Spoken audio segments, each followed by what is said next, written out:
India TV YouTube channel को subscribe करें और बेल आइकन दबाएं। फ्लाइंग सिख मिल्खा सिंह का निधन। कल देर रात चंडीगढ़ पीजीआई में ली अंतिम सांस। कोरोना नेगेटिव होने के बाद के कॉम्प्लिकेशंस का चल रहा था इलाज। मिल्खा सिंह ने 91वीं साल में अपने अंतिम सांस ली। कुछ दिन पहले उनकी पत्नी निर्मल सिंह का 85 वर्ष की आयु में निधन हुआ था। मिल्खा सिंह का शाम 5 बजे राजकीय सम्मान के साथ होगा अंतिम संस्कार। दोपहर 3 बजे अंतिम दर्शन के लिए रखा जाएगा पार्थिव शरीर। पीएम मोदी ने मिल्खा सिंह को दी श्रद्धांजलि। कहा, देश ने बहुत बड़े खिलाड़ी को खोया। असंख्य भारतीयों के दिल में उनके लिए थी खास जगह। राष्ट्रपति रामनाथ कोविंद ने भी मिल्खा सिंह को दी श्रद्धांजलि। कहा, मिल्खा के संघर्ष और मजबूती की दास्तां कई पीढ़ियां को करेंगी प्रेरित। खेल मंत्री किरण रिजिजू मिल्खा सिंह के अंतिम संस्कार में होंगे शामिल। ट्वीट कर कहा, उनकी आखिरी इच्छा को पूरी करेंगे। मिल्खा सिंह ने 4 बार जीता एशियाड में गोल्ड। 1958 में टोक्यो एशियाड में 200 मीटर और 400 मीटर का गोल्ड जीता। 1962 के एशियाड में 400 मीटर और 4 गुना 400 मीटर रिले रेस में भी मारी बाजी। 1960 के रोम ओलंपिक में 400 मीटर का कांस्य पदक मात्र 1 सेकंड के 100वें हिस्से से चूके थे मिल्खा सिंह। 38 साल तक नहीं टूटा रिकॉर्ड। 1958 में कॉमनवेल्थ गेम्स में गोल्ड जीतने वाले पहले भारतीय थे मिल्खा सिंह। तब के प्रधानमंत्री जवाहरलाल नेहरू ने देश में अवकाश किया था घोषित। बॉलीवुड के महानायक अमिताभ बच्चन ने मिल्खा सिंह को दी श्रद्धांजलि। भारत का गौरव, महान एथलीट और शानदार शख्स बताया।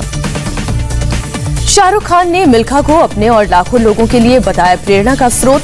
कहा, उनकी मौजूदगी का हमेशा रहेगा एहसास। भाग मिल्खा भाग में मिल्खा का किरदार निभाने वाले फरहान अख्तर ने कहा, खबर पर यकीन करना मुश्किल रहा। आप हमारे लिए हमेशा रहेंगे जिंदा।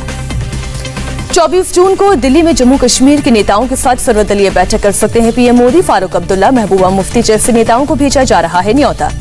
जम्मू कश्मीर पर पीएम मोदी की बैठक में गृह मंत्री अमित शाह और दूसरे नेता होंगे शामिल। राज्य में राजनीतिक प्रक्रिया शुरू करने पर हो सकती है चर्चा।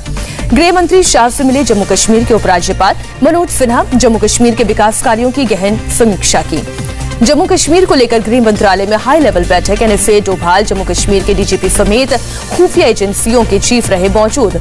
कर्नाटक दौरे पर गए बीजेपी प्रभारी अरुण सिंह का 3 दिन का दौरा खत्म। सीएम येदियुरप्पा ने बैठक के बाद दिखाया विक्ट्री साइन। सुबह करीब 4:30 बजे बीएसएफ ने पाकिस्तानी ड्रोन को इंटरसेप्ट किया। गोलीबारी के बाद वापस लौटा ड्रोन।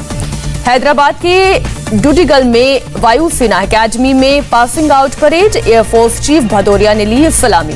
वायुसेना एकेडमी की पासिंग आउट परेड के दौरान एयरफोर्स के हेलीकॉप्टर्स ने किया फ्लाई पास्ट। कई करतब भी दिखाए। समंदर में चीन को चुनौती। भारतीय नौसेना बनाएगी 6 नई सबमरीन। नौसेना के vice admiral G Ashok Kumar बोले, 4 जून को मिला अप्रूवल। भारत ने संयुक्त राष्ट्र महासभा में म्यांमार पर प्रस्ताव का किया बहिष्कार। कहा, ड्राफ्ट में हमारी राय को नहीं किया गया शामिल।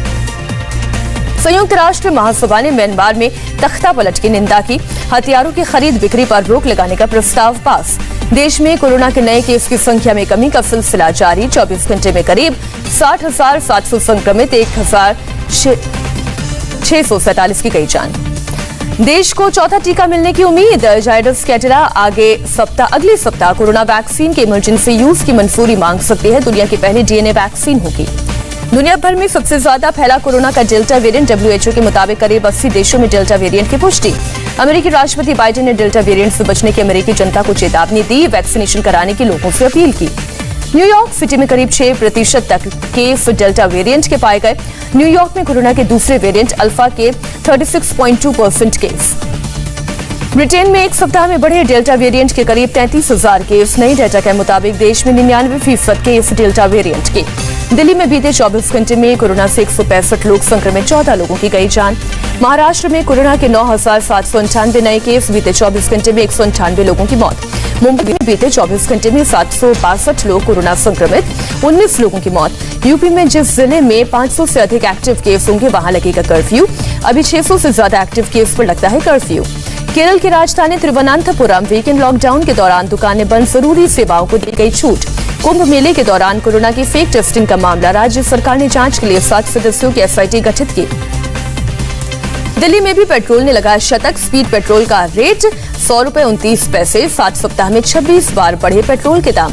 उत्तराखंड में बादल फटने से अलकनंदा नदी का जलस्तर बढ़ा। नदी के किनारे के इलाके के लोगों को किया गया अलर्ट। यूपी के सीएम योगी ने वाराणसी का किया दौरा। शहर में जल भराव को लेकर जल निगम के चीफ इंजीनियर को चेतावनी। सीएम योगी आदित्यनाथ ने बाबा विश्वनाथ के दरबार में मत्था टेका और रुद्राक्ष कन्वेंशन सेंटर का जायजा लिया। अधिकारियों और जनप्रतिनिधियों के साथ संवाद बनाने की बात कही। कांग्रेस नेता राहुल गांधी का जन्मदिन आज। महाराष्ट्र कांग्रेस आज संकल्प दिवस मनाएगी। बढ़ती महंगाई के खिलाफ राज्य में कांग्रेस का प्रदर्शन।